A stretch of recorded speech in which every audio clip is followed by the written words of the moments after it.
बिस्मिल्लाहिर्रहमानिर्रहीम। पिछले दिनों हमने एक फेयर रेंट के ऊपर लेक्चर बनाया था जो कि रेंट लॉ के हवाले से था कि अगर आपने कोई प्रॉपर्टी रेंट पे दे रखी है पिछले ज़माने में पास्ट में और अभी आप उसका रेंट बढ़ाना चाहते हैं या आपने कोई रेंट पे प्रॉपर्टी ले रखी है। अब ऐसा पॉसिबल नहीं है, लेकिन फॉर सपोज डॉलर गिर गया है, महंगाई कम हो गई है, अब आप उस प्रॉपर्टी की जो वैल्यू है, जो रेंट है, वो कम करवाना चाहते हैं, तो आप फेयर रेंट की डिटर्मिनेशन के लिए सेक्शन 8 के तहत रेंट कंट्रोलर के पास जाते हैं। आज हमारे पास एक केस है, सुप्रीम कोर्ट ऑफ पाकिस्तान में रिसेंट एक केस है, Ali Javed Zaidi versus Habibullah and others.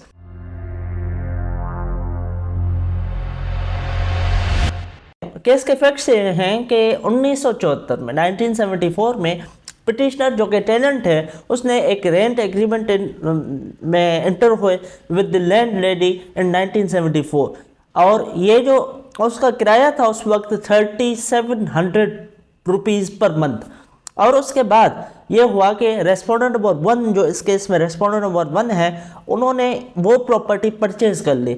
वो परचेज 2016 में की और 2016 में जब उन्होंने परचेज की तो सेक्शन 18 के तहत उन्होंने एक नोटिस टेनेंट को दे दिया। अब सेक्शन 18 का जो नोटिस है वो ये होता है कि चेंज ऑफ ओनरशिप का नोटिस होता है कि फॉर सपोज मेरी प्रॉपर्टी है, आपके पास टेनेंट, आप किराए में रहते हैं, मैं किसी को बेच रहा हूं कि जो वो नया मालिक होगा, जो नया ओनर होगा, वो सेक्शन 18 के तहत आपको नोटिस देगा कि इस प्रॉपर्टी का मालिक चेंज हो चुका है, अब आप मुझे रेंट दें। ठीक है, तो रेस्पोंडेंट नंबर 1 ने भी यही किया और सेक्शन 18 की कंप्लायंस की, लेकिन उसके बावजूद भी पिटिशनर जो है, जो कि टेनेंट है इस केस में, उन्होंने लैंड लेडी जो कि प्रीवियस ओनर है उस प्रॉपर्टी की, उसको पे ऑर्डर के थ्रू रेंट पे किया। जब लैंड लेडी को वो पे ऑर्डर दिया गया तो लैंड लेडी ने रिफ्यूज़ कर दिया और डायरेक्शन दी, कवरिंग लेटर इशू किया और डायरेक्शन दी कि ये जो पेमेंट है वो न्यू ऑनर के रेस्पोंडेंट नंबर 1 है उसको पे की जाए। अब यहाँ पे नॉलेज होने के बावजूद भी जो पिटिशनर जो कि टेनेंट हैं उन्होंने क्या किया कि रेंट कंट्रोलर की कोर्ट में वो जाके मंथली रेंट पे कर दिया। अब रेस्पोंडेंट नंबर 1 जो कि न्यू ऑनर है उन्होंने फेयर रेंट की पिटिशन दाखिल कर ली और 2017 में जो फेयर रेंट की सेक्शन 8 की एप्लीकेशन दाखिल की, मैंने आपको बताया था। और सेक्शन 8 की जो एप्लीकेशन है फेयर रेंट की, अगर आपको इसके बारे में नहीं पता तो आप लिंक आई बटन में दिया हुआ है, वहाँ से जाके आप देख लें। अब वहाँ पे उन्होंने फेयर रेंट की एप्लीकेशन दे दी, सेक्शन 8 की एप्लीकेशन दी और उसके बाद वो प्रॉपर्टी की जो वैल्यू है, जो रेंट है, वो 3700 से लेके 4,25,250 रुपीज़ पर मंथ हो गई।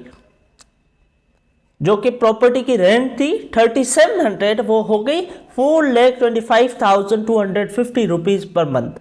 क्योंकि ये जो प्रॉपर्टी रेंट पे दी गई थी वो 1974 में दी गई थी, जबकि उस वक्त डॉलर की वैल्यू भी कम थी, टैक्सेस भी कम थे, प्रॉपर्टी की वैल्यू भी कम थी, कंस्ट्रक्शन रेट भी कम थे।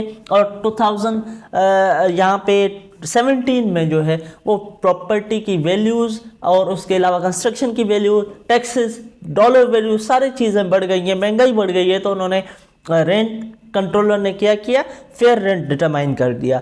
अब इसके खिलाफ रेस्पोंडेंट नंबर 1 जो कि जिसने फेयर रेंट की एप्लीकेशन दाखिल की थी, वो और जो पिटिशनर जो कि टेनेंट हैं, उन दोनों ने अपील फाइल की डीजे के पास डिस्ट्रिक्ट कोर्ट में।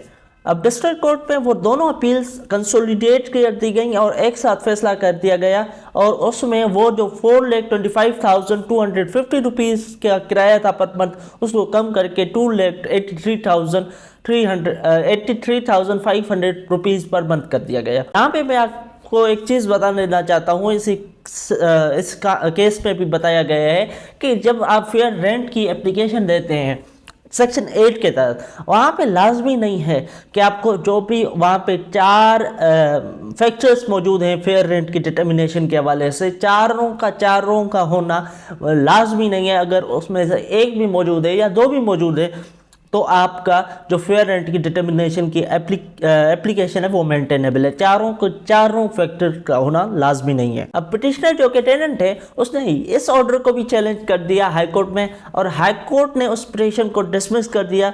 और ये जो उन्होंने चैलेंज किया इस बात में, उसको कोई आइडिया नहीं है कि चेंज ऑफ ओनरशिप हो चुकी है। जबकि मैं आपको बताता चलूँ कि लैंड लेडी जो कि प्रीवियस ओनर है उसने कवरिंग लेटर दिया था टेनेंट को, और उसमें ये बताया था, डायरेक्शन दी थी कि ये जो आप पेमेंट कर रहे हैं रेंट की वो आप न्यू ओनर को दें। अब उसके अलावा सेक्शन 8 की जो एप्लीकेशन रेस्पोंडेंट नंबर 1 ने दी थी उससे भी टेनेंट को मालूम हो गया होगा कि ये क्या है, एक चेंज ऑफ ओनरशिप हो गई है। अब इस केस में यह भी हेल्ड किया गया है कि अगर फेयर रेंट की एप्लीकेशन दी जाती है वो is to be deemed as due compliance of section 18। Section 18 क्या कहता है कि अगर आप प्रॉपर्टी लेते हैं और वो टेनेंट के पास है तो आपको वो प्रॉपर्टी की जो चेंज ऑफ ओनरशिप की नोटिस देना है, किसको, टेनेंट को। लेकिन अगर आप फेयर रेंट की एप्लीकेशन देते हैं सेक्शन 8 के तहत तो सेक्शन 18 की कंप्लायंस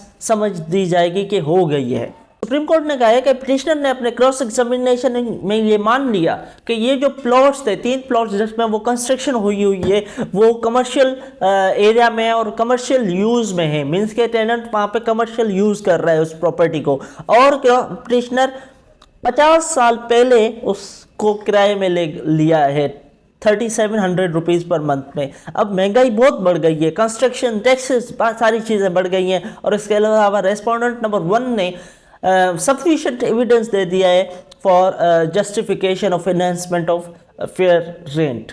पिटिशनर की जो लीव टू अपील थी उसको डिसमिस कर दिया गया है। देखिए ये जो जजमेंट है ये अप्रूव फॉर रिपोर्टिंग है, रिपोर्टेड जजमेंट है। इसमें 2-4 चीज़ें हेल्ड की गई हैं। एक तो ये चीज़ हेल्ड की गई है कि जब चेंज ऑफ ओनरशिप हो जाए तो सेक्शन 18 की जो कंप्लायंस है वो लाजमी करार दी गई है कि compliance of section 18 is mandatory.